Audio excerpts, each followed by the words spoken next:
I have kids, 3 of them. I've talked about this on the podcast before. How being responsible for someone else's life makes me appreciate how impossibly difficult it must be for the families of victims. People whose lives are upended because someone they love is gone forever. One of the most poignant ways I've heard this emotion described is in a speech from December of 2012. They said, quote, "Someone once described the joy and anxiety of parenthood as the equivalent of having your heart outside of your body all the time, walking around. With their very first cry, this most precious, vital part of ourselves, our child, is suddenly exposed to the world, to possible mishap or malice. And every parent knows there is nothing we will not do to shield our children from harm. And yet we also know that with that child's very first step, and each step after that, they are separating from us, that we won't, that we can't always be there for them." Those words were from President Obama at the Sandy Hook prayer vigil, the speech in honor of those 20 children killed in the Newtown massacre back in Connecticut. An awful atrocity makes you wonder why, really why. It's one of the many questions they always ask when a child is murdered or taken away or vanishes.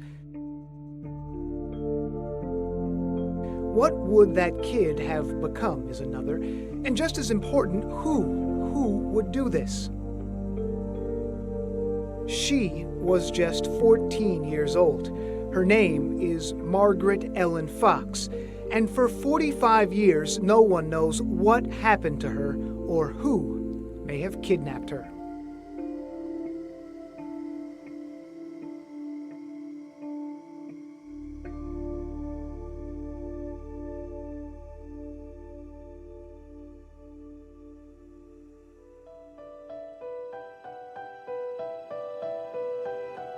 I'm Dan Bowens, and you are listening to The Tape Room, a podcast here on the Fox 5 Podcast Network.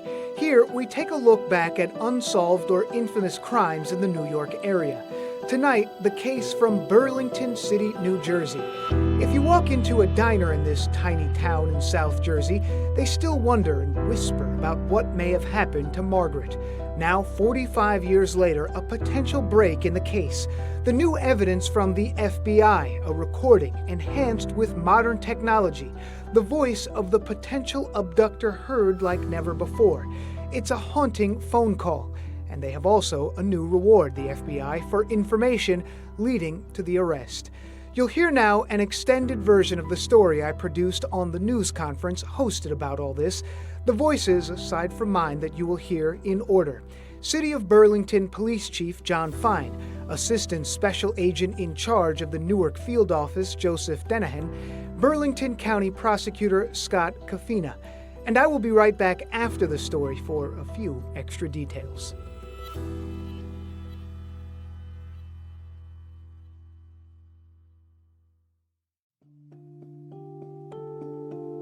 It would have been Margaret Ellen Fox's first job. Just 14 years old, she was planning to meet a man who posted an ad in the newspaper for babysitting work.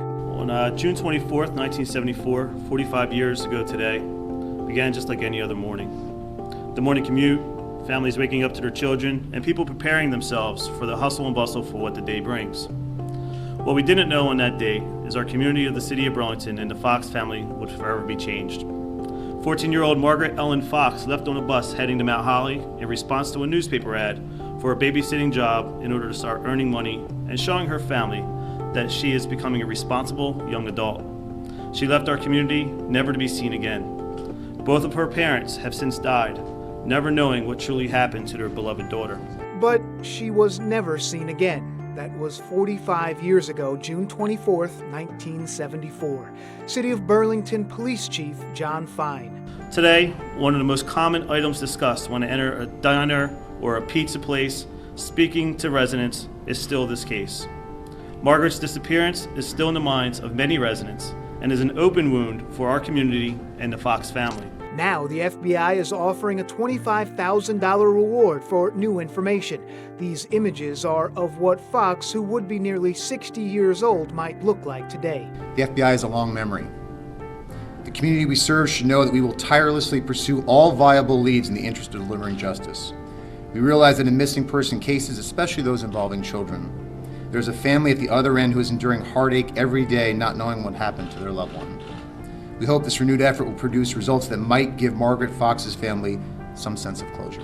The Bureau also releasing a recently enhanced clip of a haunting phone call of the possible abductor made to Margaret's home hours after she vanished. $10,000 might be a lot of bread, but your daughter's life is the buttered topping. And played again, maybe someone somewhere recognizes this voice. $10,000 might be a lot of bread, but your daughter's life is the buttered topping. A new clue 4 decades later for a case this South Jersey community can't forget. Margaret Fox was a 14-year-old who was on her way to start earning money at that at that young age, showing how precocious she was. This entrepreneurial spirit just shows and makes you sort of sad about where her life might have gone. And we owe it to her and to her family to get answers and resolve this case. Police are working with no DNA and little physical evidence in this case, like surveillance video and social media, all not available back in 1974. That man in the ad Margaret responded to called himself John Marshall, almost surely a fake name. His phone number was later traced to a payphone in a local supermarket, no real help there.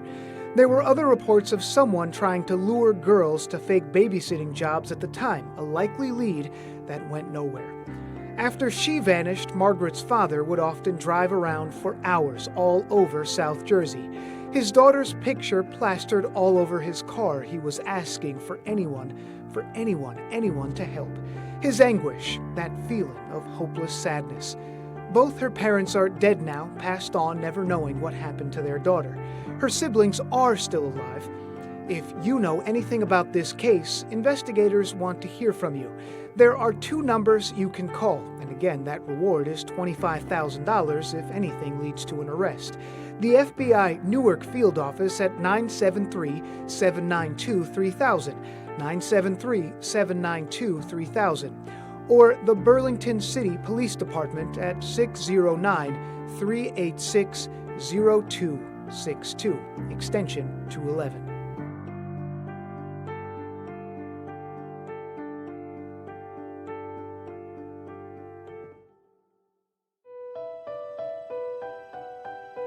The Tape Room is part of the Fox 5 Podcast Network. I'm your host, Dan Bowens. This episode was recorded, edited, and mixed by Matt Onimus. Our executive producers are myself, Matt Onimus, and Ahmad Asghar. Byron Harmon is Vice President of Fox 5 News, and Lou Leone is Vice President and General Manager. Stay tuned for the next episode of The Tape Room.